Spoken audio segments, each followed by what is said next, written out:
The story of Emmanuel's garden. Emmanuel was a man who once lived in despair. After losing his work, his health declining, and his family moving far away, he felt as though his life had lost all meaning. Day after day, he sat under the shade of an old tree outside his small cottage, watching the seasons pass. One spring, a child from the village came running past and tripped near Emmanuel's gate. The boy cried out, holding a broken flower he had picked for his mother. Emmanuel took the flower gently and said, "Do not cry. Life breaks things, but life also makes things grow again." He placed the flower in the soil by his gate. The child, curious, asked, "Will it live again?" Emmanuel smiled faintly.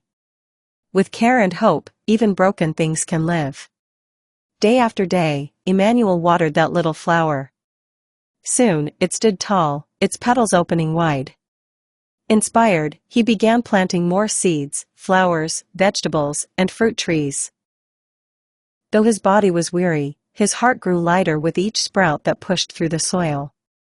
As the garden flourished, Emmanuel discovered a truth: hope is like a seed.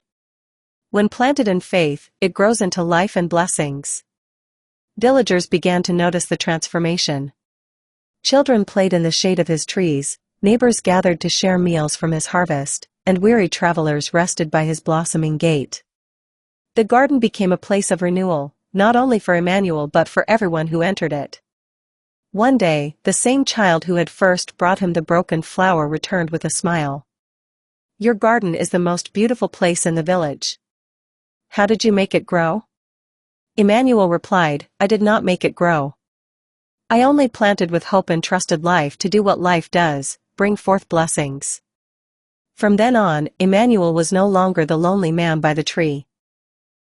He was the keeper of life and hope, and his garden became a living testimony that even in brokenness, the breath of hope can bring life, and with life comes blessing.